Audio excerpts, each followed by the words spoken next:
Pistons are key to the internal combustion process that drives engines. A piston is a plug that slides up and down inside each engine cylinder, compressing gas and air ignited by a spark plug. The resulting energy turns the crankshaft and drives the engine.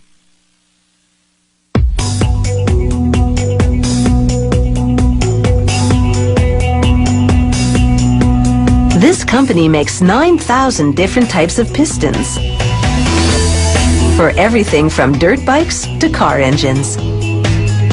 A piston starts out as a 3-meter-long aluminum rod. Aluminum is ideal because it's a lightweight and rust-resistant metal that's easy to cut.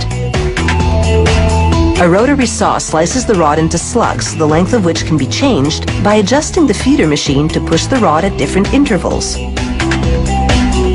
This piston model requires 7-centimeter slugs.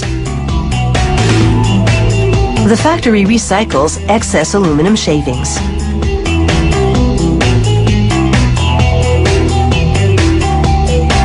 The punch press and die are preheated to 426 degrees Celsius, the temperature required to forge the slugs.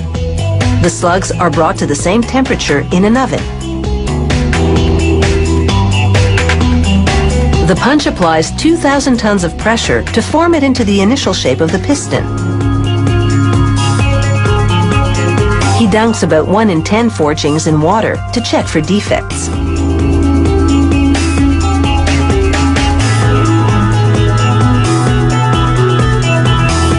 To make forging easier, they pre-lube the slugs before heating them. That's why the slug flames up when struck by the press.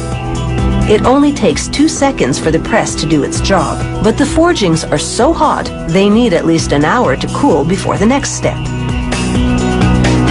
Workers heat the forgings twice more, the first time at very high heat to strengthen the metal, the second time at a lower heat to stabilize it.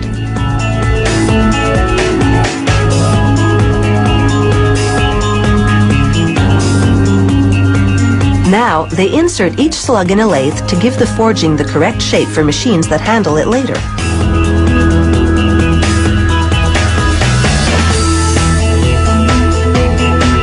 These small holes allow oil to flow through to lubricate the piston when it's in use.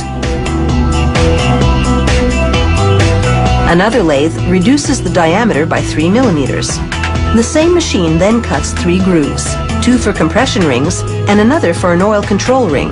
These rings help the piston glide and enable it to provide an airtight seal. This hole is for the wrist pin that will attach the piston to a connecting rod. A milling machine then shaves off up to 2 centimeters of metal from 2 sides of the piston to reduce the overall weight.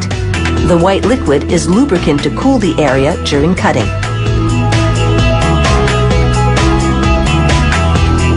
Another milling machine cuts away part of what they call the dome. This way, it'll clear other parts when moving inside the cylinder. The pistons must be just the right shape and size. Some of them move up and down as much as 6,000 times per minute when the engine is running.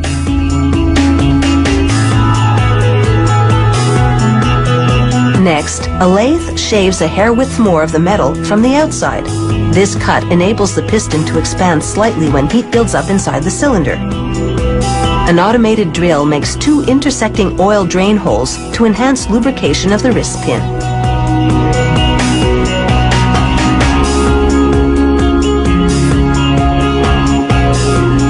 Another machine now engraves model and production data.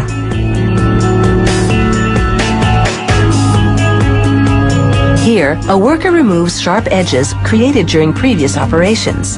He then uses a belt sander to further smooth out the surface. Sharp edges could damage cylinder walls.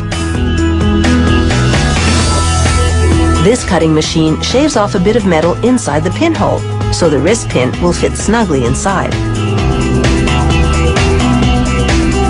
Once the cutting is complete, high-pressure jets spray the pistons with hot deionized water. This cleaning removes all traces of lubricant and oil. After a blow-dry with an air gun, the pistons are ready to go through their ups and downs.